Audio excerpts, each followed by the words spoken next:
Hello दोस्तों, नमस्कार। कैसे हैं आप लोग? उम्मीद करता हूँ अच्छे होंगे।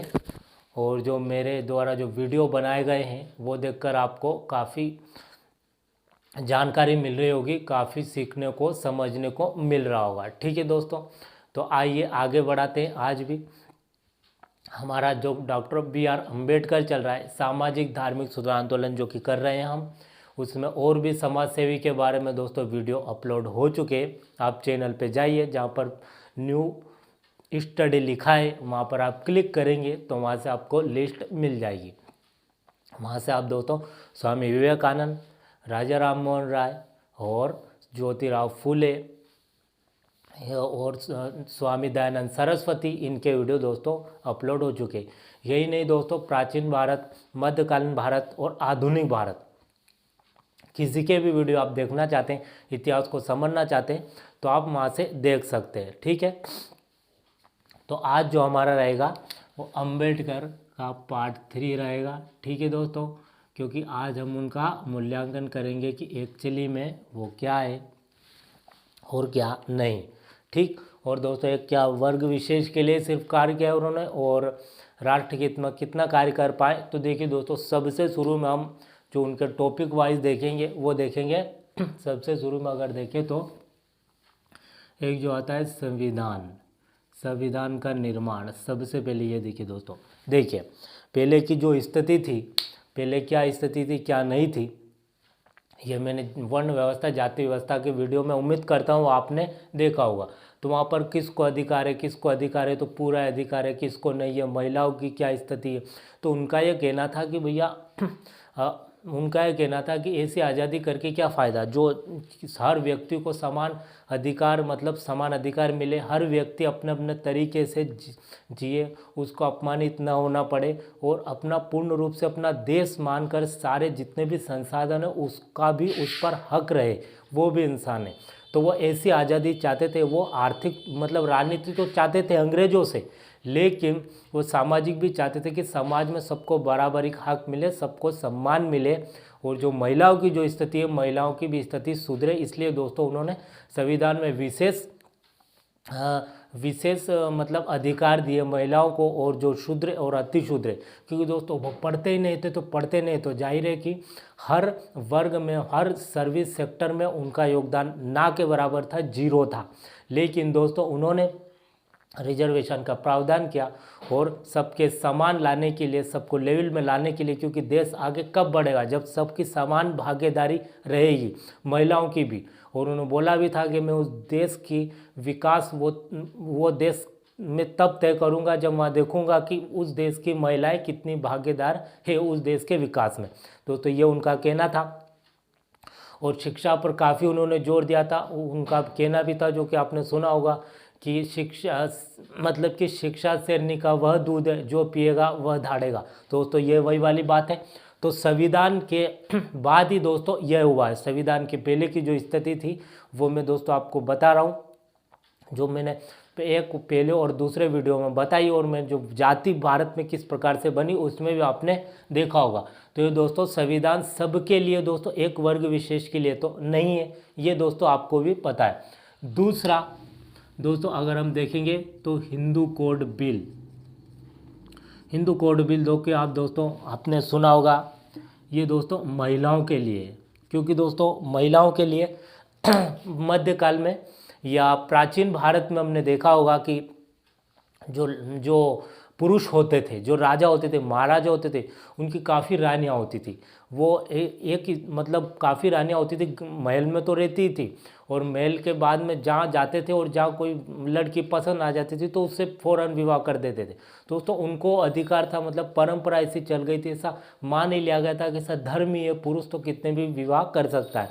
और अगर स्त्री है, एक भी विवाह करेगी और उसका पति मर गया तो उसको सती होना है। या जौहर प्रथा भी होती थी, सती प्रथा, सती में एकल ही होना, और जौहर में कुछ महिलाएं साथ होती थी, सब आत्महत्या करती थी, वही दोस्तों। ठीक, तो ये हिंदू कोड बिल के जरिए उन्होंने कुछ अधिकार दिए क्या, महिलाओं को, कि अगर महिला है और कोई पुरुष है, तो अगर कोई पुरुष दूसरा विवाह करना चाहता है तो वो क्या करेगा, जो उसकी पत्नी है पहले उसको रीजन बताना पड़ेगा, उसको कारण बताना पड़ेगा और इसको पहले डाइवोर्स देना पड़ेगा, पहले तलाक देना पड़ेगा।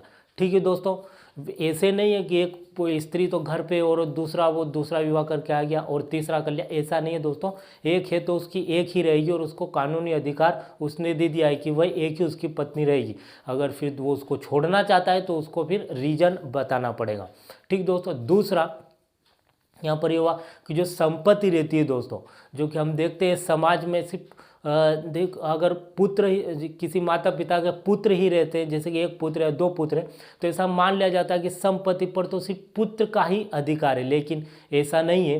हिंदू कोड बिल के जरिए वो जो बताना चाहते थे कि माता पिता के अगर पुत्री भी है तो उनकी संपत्ति पर, उनकी जायदाद पर, जो कि महिलाओं का भी, लड़कियों का भी अधिकार है, जो कि दोस्तों अधिकतर को नहीं पता रहता, लेकिन ये अधिकार उन्होंने पहले ही दे दिया था हिंदू कोड बिल के जरिए। ठीक दोस्तों, पहले में विवाह का अधिकार दिया उसने कि अपनी मर्जी से जो कि उसको कोई छोड़ रहा है तो उसको रीजन बताना पड़ेगा, और वह लड़की भी क्या अपनी मर्जी से विवाह भी कर सकती है। दूसरा, संपत्ति में अधिकार रहेगा उसको पुरुषों के समान, मतलब कि अगर उसका कोई भाई है तो उसका भी संपत्ति में 50, जैसे कि एक लड़का है और एक लड़की है, ठीक है, और माता पिता है, तो वो जब मर जाएंगे या कुछ हो जाएगा तो उनकी 50-50 होगी संपत्ति पर अधिकार। लेकिन दोस्तों परंपरा ये संविधान में तो है, लेकिन दोस्तों आज भी हम देखते हैं तो लड़कियों को संपत्ति से नहीं, ऐसा माना गया कि लड़कियां तो सिर्फ पराया धन है जो कि विवाह कर दिया जाता है और वो चली जाती है, लेकिन ऐसा रहता है कि जो लड़का है वही सारी संपत्ति का मालिक है उसके पिता के बाद। लेकिन दोस्तों ऐसा नहीं है, लड़की को भी अधिकार है, लेकिन दोस्तों ये यहाँ पर हमारे देश में अगर देखें तो चेतना की कमी है, जो कि संविधान को नहीं समझते। दोस्तों ये अधिकार बी आर अम्बेडकर ने पहले ही दे दिया।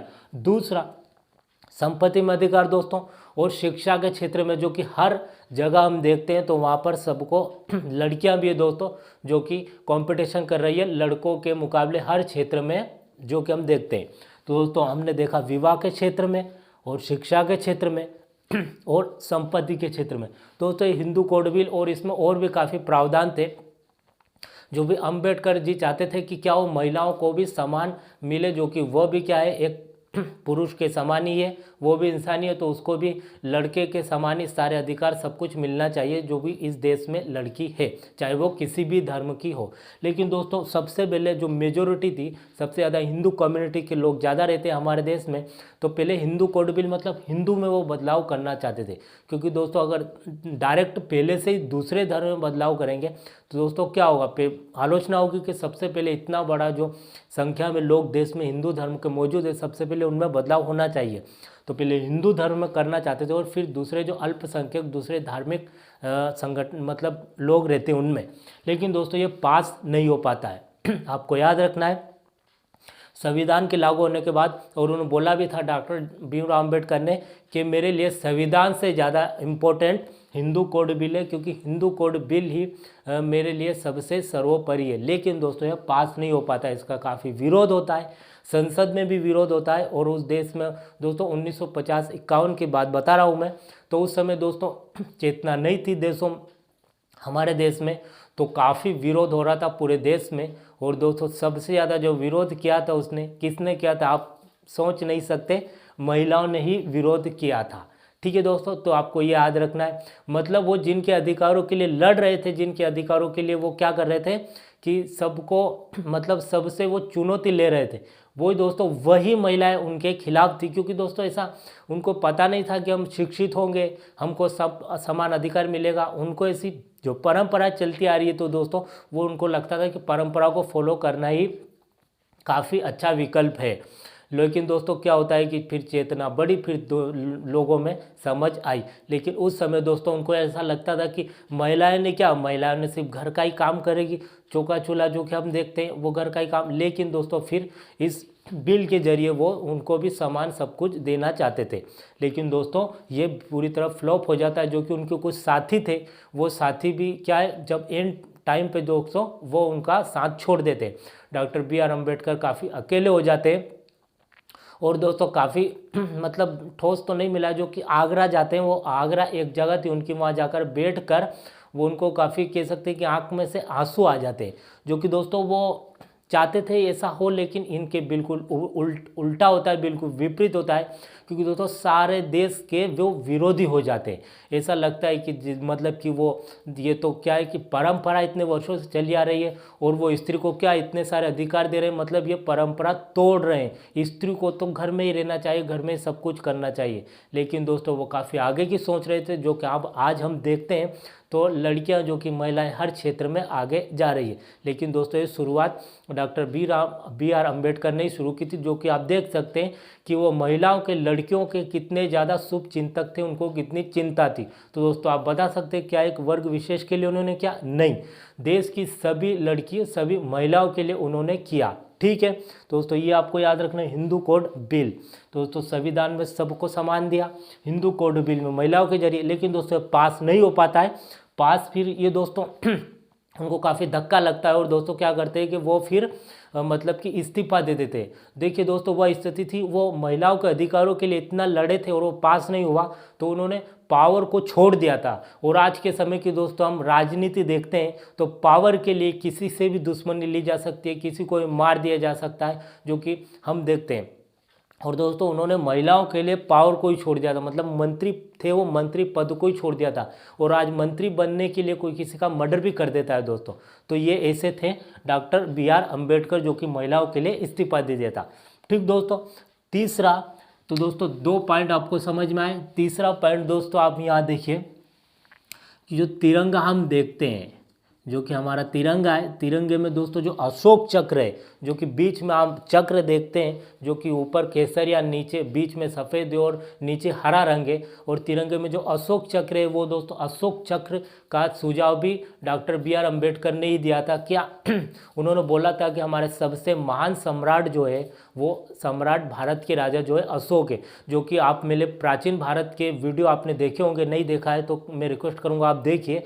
जो कि दोस्तों अखंड सबसे पहले पूरे भारत को अगर देखें दोस्तों, म्यांमार से लगाकर अफगानिस्तान तक पूरा भारत जो अखंड बनाया था सबसे पहले दोस्तों चंद्रगुप्त मौर्य, उनके दादाजी जो थे। लेकिन दोस्तों पूरी तरह से पूर्ण रूप से अखंड जो बनाया था वो सम्राट अशोक ने बनाया था। और हम बोलते भी है कि उससे पहले ना तो कोई सम्राट ऐसा रहा ना कोई आया, क्योंकि दोस्तों सम्राट अशोक ने पूरे भारत को एकता के सूत्र में बांध दिया था। उसके बाद में दोस्तों पूरा भारत ऐसा खंडित होता है, जो कि दोस्तों फिर मुगल आ जाते हैं और फिर अंग्रेज आ जाते हैं और दोस्तों काफ़ी रियासतों प्रांतों में बढ़ जाता है। तो उनको ऐसा लगा था कि हमारा जो प्रतीक है हम वो देखकर क्या हो, हमारा तिरंगा ऐसा रहना चाहिए कि हमको देखकर, उन तिरंगे को देखकर हमें गर्व महसूस हो। तो दोस्तों उन्होंने अशोक चक्र को सलाह दी थी कि तिरंगे हम ये रखेंगे। ठीक दोस्तों, इसके बाद में अगर देखा जाए चौथा पॉइंट अगर जो रहते हैं दोस्तों बैंक, दोस्तों हमारी जो बैंक है आरबीआई, जो कि आरबीआई बैंक हमारी 1934 में अधिनियम आया था, 35 में लागू हुआ। क्योंकि दोस्तों आरबीआई जो कि देश में जितनी भी बैंकें हैं उन बैंकों को हैंडल करने के लिए एक बैंक है ना हमारी RBI, reserve bank of India, जो कि दिल्ली में, वो बैंक दो कि दोस्तों जो सिद्धांतों पर आधारित है, जो नियम रूल्स चलते हैं वो दोस्तों बी आर अम्बेडकर के सिद्धांतों के आधार पर ही चलते हैं। क्योंकि दोस्तों उन्होंने, वो अर्थशास्त्र के काफ़ी बड़े ज्ञानी थे, काफ़ी ज्ञान था उनको, दोस्तों वही आइडिया देते हैं और क्या है हमारी आरबीआई की नींव डलती है। ठीक है दोस्तों, चौथा पॉइंट ये हमने देखा।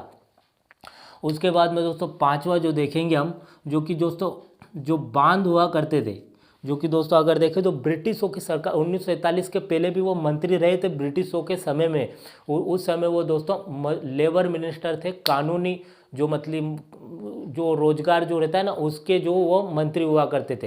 दोस्तों उनको ऐसा पहले से पता था कि हमको क्या क्या कार्य करना है। दोस्तों जो नदियाँ थी, जो नदियों में जो बांध, जैसे कि बांध बनाए जाते हैं सिंचाई के लिए, जो विद्युत जो बिजली बनती है, जैसे कि हम बिजली देखते हैं, वो बिजली जो उसके लिए बांध बनाए जाते हैं। तो बांध कौन सी नदी पर कैसा बांध रहेगा और उसमें क्या है दोस्तों, पूरा प्लानिंग था दोस्तों पहले से उनका कि हमको कैसा क्या करना है। लेकिन दोस्तों क्या होता है कि जब भारत आज़ाद होता है और पंडित जवाहरलाल नेहरू जी की सरकार बनती है तो उनको दोस्तों इतना करने का कुछ मौका नहीं दिया जाता। लेकिन पहले से उन्होंने स्टडी कर रखी थी, पहले से सब कुछ प्लान योजना बना रखी थी। उनको लगता दोस्तों ये जो बदलाव कर रहे हैं उन्होंने सोच रखा था पहले से कि हमको ये सब करना है दोस्तों। आप देख सकते हैं कि वो कितने बड़े राष्ट्र के हित में कार्य कर रहे थे। अब दोस्तों उसके बाद में क्या होता है कि उनके महत्वपूर्ण संगठन, महत्वपूर्ण जो कि राजनीतिक संगठन और जो कि सामाजिक संगठन और उनकी कुछ बुकें थी दोस्तों, हर समय वो बुक लिखा करते थे। तो दोस्तों उनको हम अदर एक्टिविटी को भी देखते। देखिए जो कि दोस्तों 1935 में भारत शासन अधिनियम आ गया था और 1937 से चुनाव होने शुरू हो गए थे। ठीक है, तो देखिए 1937 में उनकी भी पार्टी थी, लेकिन दोस्तों वो चुनाव नहीं जीत पाते थे क्योंकि दोस्तों उस समय कांग्रेस बहुत बड़ी पार्टी हुआ करती थी और सबका कांग्रेस पर ही विश्वास था। ठीक, तो उनकी जो पार्टी बनती है वो बनती है स्वतंत्र लिबर्टी पार्टी बनती है, मजदूरों के लिए पार्टी बनाते हैं वो। ठीक है, शेड्यूल कास्ट फेडरेशन भी बनती है। ठीक, भारतीय रिपब्लिकन पार्टी भी बनती है। ठीक, और दोस्तों उनके सामाजिक संगठन थे जो समाज को जागृत करते थे, समता सैनिक दल, बहिष्कृत हितकारिणी सभा। ठीक, और दोस्तों कुछ उनकी पुस्तक भी आती थी जो कि दोस्तों आप पुस्तक को पढ़ें, उनको समझें और तब आपको समझ में आएगा कि डॉक्टर अंबेडकर क्या है, जो कि दोस्तों वो क्या चाहते हैं, उनका सपना क्या है। दोस्तों उनकी घर में उनको मूर्ति, उनकी तस्वीर लगाना या उनकी मूर्ति लगाना दोस्तों इतना इम्पोर्टेंट नहीं है, उनके विचार को जानना ज़्यादा इम्पोर्टेंट है। वो क्या चाहते हैं और क्या थे वो, और उनका सपना क्या था, कैसा भारत चाहते थे वो। ठीक दोस्तों, हम उनको समझेंगे नहीं तब तक हमको समझ में नहीं आएगा कि वो क्या है। देखिए दोस्तों उनकी जो पुस्तक थी वेटिंग फॉर वीज़ा आप पढ़ सकते हैं। उसके बाद में कौन थे शूद्र, उसके बाद में जातियों का विनाश मतलब किस प्रकार, उसके बाद में देखिए दोस्तों जो भारत पाकिस्तान का जो विभाजन होने वाला था तो उन्होंने जो इंडिया पाकिस्तान पार्टीशन पर एक मतलब उसके बाद क्या स्थिति होगी भारत की, जो कि हम देखते हैं वो भी दोस्तों नज़र आती है। उसके बाद में दोस्तों एक और जो मूवी उन्होंने बौद्ध धर्म स्वीकार किया, तो बौद्ध धर्म के ऊपर भी मतलब गौतम बुद्ध और उनका बौद्ध धर्म उन्होंने दोस्तों पुस्तक लिखी थी। फिर दोस्तों इनके सारे इतना सारा किया उन्होंने देश के लिए। तो दोस्तों 1890 में जो वीपी सिंह की सरकार थी, विश्वनाथ प्रताप सिंह की, दोस्तों 1990 में उनको भारत रत्न दिया गया। और दोस्तों 2012 में जो कोलंबिया यूनिवर्सिटी जो कि मैंने बताया वहाँ पढ़ने गए थे, एक सर्वे हुआ था और आज भी सबसे नंबर 1 जो कोलंबिया यूनिवर्सिटी के स्टूडेंट माने गए वो डॉक्टर BR अम्बेडकर ही माने गए। ठीक दोस्तों, तो ये हमने डॉक्टर BR अम्बेडकर का देखा। ठीक, और दोस्तों इनकी काफ़ी सारी मूवी है जो कि आपको यूट्यूब पर मिल जाएगी, टीवी पर दोस्तों नहीं दिखाई जा सकती। ठीक, और दोस्तों ये हमने देखा। अब दोस्तों इतनी सारे बातें ध्यान रख कर आप देख सकते हैं कि उन्होंने संविधान देकर सबको समान अधिकार करने का प्रयास किया है, महिलाओं के लिए, देश की सभी महिलाओं के लिए। ठीक, तिरंगा दोस्तों, तिरंगे में अशोक चक्र, और दोस्तों बैंक जो जिस तरह से बैंक कार्य करती है। ठीक, और दोस्तों बांध जो कि सभी नदियों में किस प्रकार का बांध रहना चाहिए। अब दोस्तों इन सारी बातों को ध्यान में रखकर, और जो कि महिलाओं के सबसे बड़े जो शुभ चिंतक थे सभी देश की सभी महिलाओं लड़कियों के लिए, और दोस्तों डॉक्टर BR अम्बेडकर ही थे। दोस्तों इतनी सारी बातें जानकर आप बताइए कि केवल उनको क्या एक वर्ग के लिए कार्य किया उन्होंने, ऐसा कहना सही रहेगा, उनके साथ न्याय होगा, या फिर मैं बोलूँ कि केवल उन्होंने सिर्फ संविधान का निर्माण किया, केवल दोस्तों यह कहना उचित रहेगा, या दोस्तों उन्होंने किस संविधान निर्माता थे या फिर राष्ट्र निर्माता थे। ठीक है दोस्तों, ये क्वेश्चन मैं आप पर छोड़ता हूँ। आप दोस्तों आपके क्या सुझाव है, आप अपने कमेंट में, आप कमेंट बॉक्स में लिख सकते हैं कि दोस्तों वह क्या एक संविधान निर्माता थे या राष्ट्र के निर्माता थे, उन्होंने राष्ट्र के हित में भी कार्य किया है। ठीक दोस्तों, उम्मीद करता हूँ आपको समझ में आया होगा। दोस्तों पार्ट 3 है, 1 और 2 भी अपलोड हो चुके हैं, आप सीरियल वाइज देखिए, आपको काफ़ी आसानी समझ में आएगा। ठीक है, आज के लिए इतना ही, थैंक यू।